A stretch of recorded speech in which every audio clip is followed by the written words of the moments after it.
1:37 ng umaga. Pagpasok ko ng club namin nilapag ko na ang mga gamit ko sa may gilid. At saka humarap sa salamin. Namalayan ko naman ang paglapit sa akin ni Nika. Uy, ang aga mo naman yata ah. Saka, hindi ka nakapasok kagabi ah. Tanong niya pa habang nagli-lipstick ako. Inagahan ko kasi babawi ako.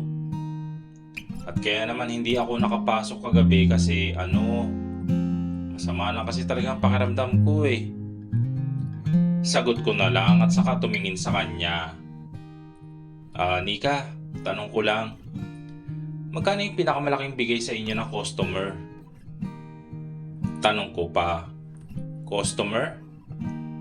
Ibig mo sabihin yung mga boylet ko? Tanong pa nito, tumango ako at saka napaisip naman siya. Yung Bombay. Siguro mga nasa 5,000 din yun. Sagot niya, tapatango akong napangiti at naharap ulit sa may salamin. 5,000? Hindi na rin masama. Bakit mo natanong? Teka, huwag mo sabihin. Sambit niya pa at nakangiti ko lang siyang kinindatan at saka tumayo na dahil mag-perform na ako sa stage. Hoy, baka maubos ang customer namin sa iyo, Marie ha? Tinig ko pong paghabol niya at tinawanan ko naman siya. Pagpasok ko ng entablado ay magandang palo ng mga customer dahil puro halos bigatin. Tuwing Biyernes talaga ay may mayayaman na nagiging customer namin rito. Nagsimula na ako sumayaw at habang ginagawa ko ay sinusuri ko sila isa-isa. Tinitingnan sa mga mata nila. Inobserbahan ko nakakaangat o ang pinakamapera sa kanila. Napangiti naman ako nang madapo ang paningin ko kay Mr. Lee. Isa siyang matandang lalaki na nagmamay-ari ng isang resort.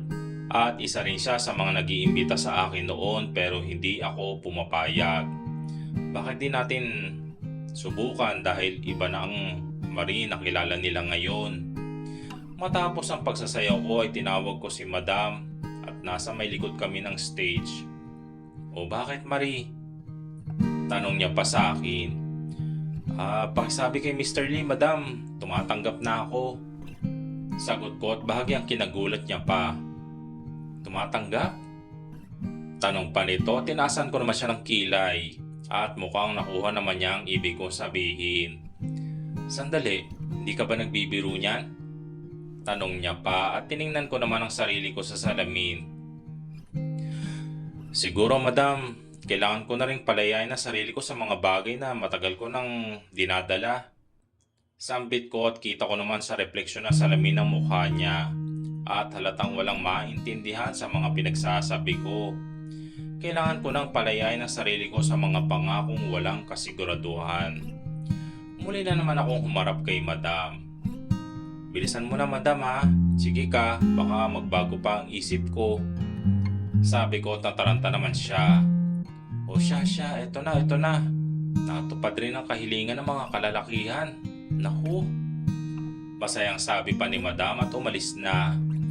Tuman ako napaupo at nakatikwatro. So talagang totoo na yan Marie ha? Dinig ko pang may nagsalita sa may gilid at nilingon ko naman yun. Si Nika. Napagtanto ko kasing hindi sapat ang pagiging dancer lang eh. Nakangiting sagot ko. Alam mo, naiintindihan kita. Ganyan din ako noon, alanganin. Pero simula nung may nakauna sa akin pinagpatuloy ko na. Di bale kung iba-ibang laway pa ng mga lalaki ang dumikit sa akin. May uwi naman akong pagkain at pera eh. Alam mo namang ako lang inaasahan ni Lola sa ni Bunso. Sabi niya pa at nginitian ko naman siya. Alam ko naman yon, kahit pa sabihin ganyan ang trabaho mo. Proud ako sa iyo dahil sa pagiging matatag mo. Sagot ko at kita ko naman ang pagngiti niya. Hay naku, ayokong umiyak. Baka naman humina ang customer namin dahil sa iyo ha. Biro niya pa at natatawa naman ako ng bahagya. Hindi rin naman siguro, saka hindi naman ako lagi tatanggap. Sagot ko na lang at saka tumayo. O sige na, mauna na ako sa kwarto ha. Paalam ko pa sa kanya. Okay, good luck girl. Sabi niya pa at kinawayan ko na siya at agad na ako naglakad paalis, patungo sa mga kwarto sa itaas. Naghihintay naman ako sa may labas ng pinto habang nakakibit balikat pa at ilang saglit lang. "Oh, my Marie!" Dinig ko ng boses na nilingon ko at tanong ko na si Mr. Lee.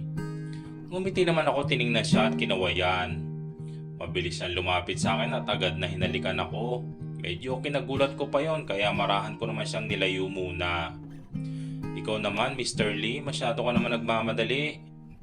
Nakangiting sabi ko pa pero baka sa akin ang pagkakailang. Abay syempre, matagal ko nang hinihintay ang pagkakataon na to, no? Sino bang mag-aakala na papayag ang katulad mo, Marie? Sabi niya pa at pilit na lang akong ngumiti. Pero iba yung halaga ko kumpara sa mga babae dito, no? Presyong hindi basta-basta, no? Sambit ko pa sabay kindat sa kanya. "Bakit? Magkano ka ba?" Tanong niya pa. Mga nasa 5,000. Ganun ang presyo ko, Mr. Lee." Sabi ko pa na bahagyang kinagulat niya. 5,000? Pero ang normal na bayad dito ay 1,500 hanggang 3,000 lang ah. Sabi niya pa. Sa loob-loob ko ay gusto ko siyang bulyawan at sabing nag-iinarte pa siya buting at pumayag na ako. Pero ang trabaho ay trabaho kaya kailangan kong maging profesional. Iba kasi ako sa kanila.